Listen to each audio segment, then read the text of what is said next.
Fala pessoal, nesse vídeo nós vamos tratar da teoria da evolução, o evolucionismo, criado e desenvolvido em 1859, no livro A Origem das Espécies, do cientista Charles Darwin. O Darwin, então, vai nesse livro explicar todo um processo, não só de como nós chegamos a ser quem somos, mas um processo evolutivo da existência de todas as espécies de animais que existem, de todas as espécies de seres que vivem no mundo. Vamos conhecer o Darwin, aí a gente continua.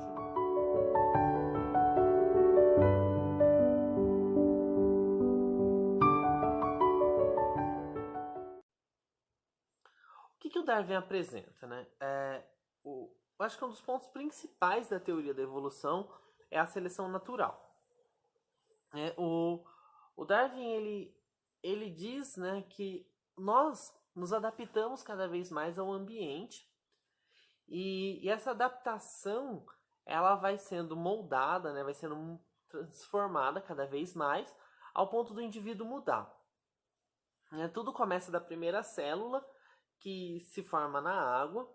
O Darwin então apresenta essa ideia, que não é uma ideia nova, a visão de que a vida começa na água já é apresentada pelo filósofo Tales de Mileto.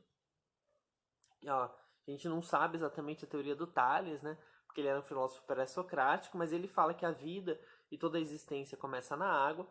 O Darwin vai falar praticamente algo parecido. Então, para ele, a célula que se desenvolve na água, ela constrói uma vida, essa vida se desenvolve, cresce, multiplica. Conforme as necessidades, ela evolui. Evolui como? A forma de vida, ela passa a passar adiante, passar para o próximo, que daí envolve a genética, o que ela tem de bom. Se nós temos um problema genético, a gente não vai passar para o nosso filho o que é de ruim no nosso problema genético. A gente tende a passar, isso não é uma coisa calculada, pensada, é uma coisa automática do corpo das espécies. A gente passa aquilo que a gente tem de bom. Então, aquele indivíduo, que começa a ter características melhores, ele se torna um ser melhor que o outro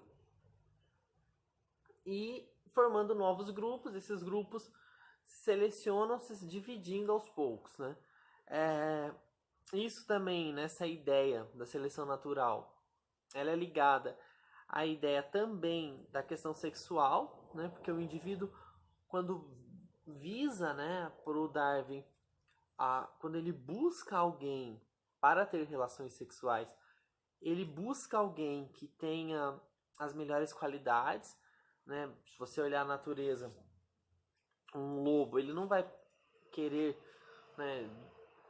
continuar a procriar com um animal que está fraco ou doente. Ele quer sempre o ser mais forte, assim como todas as espécies buscam seres mais fortes para gerar filhos fortes, que é ligado ao quê? A luta pela sobrevivência. Tudo isso visa a sobrevivência, Nós vivemos a vida buscando manter a vida.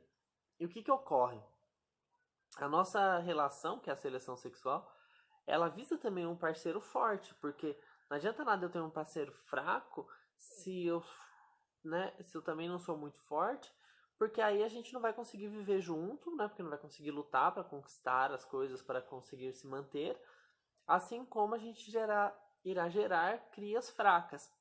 Então esse processo da seleção natural para o Darwin, ela vem disso, onde você passa por uma luta pela sobrevivência, que é fundamental.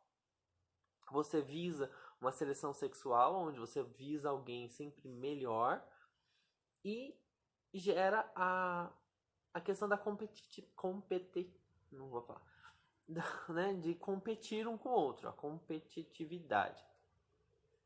Por quê? Porque nós passamos então a competir uns com os outros, onde o indivíduo mais fraco ele vai tender a ser eliminado nesse contexto, Então o indivíduo fraco ele vai sendo reduzido, porque ele não vai nós temos uma árvore de maçã. O indivíduo mais forte vai dominar a árvore e o indivíduo mais fraco não vai ter. E aos poucos esse indivíduo ele vai sendo exterminado, não necessariamente porque o indivíduo mais forte mata, mas porque esse indivíduo ele não consegue sobreviver, a luta da sobrevivência dele se torna impossível até acabar. É o exemplo do que dizem que ocorreu na questão dos Homo sapiens, né? Com os Homo erectus, o homem neandertal e assim por diante. Porque um conseguia sobreviver a partir das condições e o outro não. Então, um morria e o outro crescia. As pessoas tendem a confundir a tese do Darwin com aquela questão que nós somos parentes do macaco, né?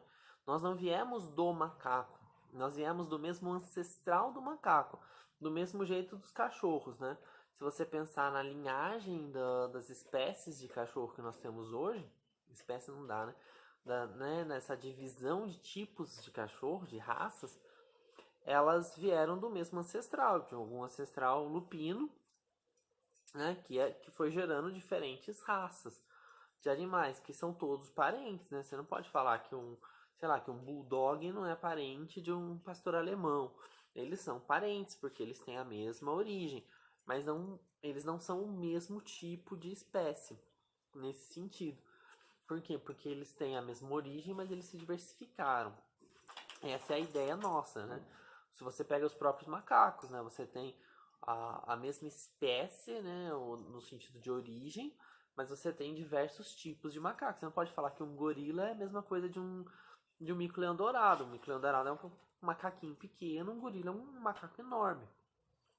Mas por quê? Porque cada um se adaptou a um ambiente para conseguir sobreviver e né, com cruzamento e tudo mais, né, a questão de altura, a questão de tudo, né, o corpo se adapta, né, não preciso ter, por que eu preciso ter um tamanho grande se eu preciso ser ágil? O outro não, eu preciso ser forte, então você vai se adaptando, porque nós seres humanos somos assim, né, nós não temos o mesmo padrão físico, nós não temos o mesmo padrão intelectual, cada um se adaptou de um jeito, né, e se você pensar, por exemplo, num urso polar e num urso pardo, se não me engano, né? O cara que mora no frio, o cara que mora no país mais quente, eles são completamente diferentes no sentido de tipo de pele, né? Até a cor. Por quê? Porque um se adapta num ambiente, o outro se adapta no outro. Mas os dois conseguem viver. Então essa é a visão do Darwin, que tem 3 pontos básicos, fundamentais, que é a seleção sexual, a seleção natural e a luta pela sobrevivência, que faz essa mudança até as espécies crescerem, né? Estava até discutindo esse assunto hoje, que até onde eu lembro, eu sabia, tínhamos, né, o Homo sapiens, que é aquele homem que pensa, o Homo sapiens sapiens, que é o homem que sabe que pensa, né? E agora tem o Homo fabius, é um negócio assim, que é aquele que se interage com a tecnologia e outras coisas. Então nós vamos mudando constantemente. Nós também estamos mudando. É claro que você tem uma diferença, né? Se você for pensar na seleção natural do Darwin, essa questão da luta pela sobrevivência, por que o homem também estacionou um grande período da sua existência? Porque a gente adapta ao mundo a gente não precisa mais se adaptar ao mundo. É claro que a gente vai mudar constantemente, se a teoria do Darwin for real, porque a gente vive num processo evolutivo, né? Até o próximo, espero que vocês tenham entendido. Qualquer dúvida, pergunta aí que eu respondo.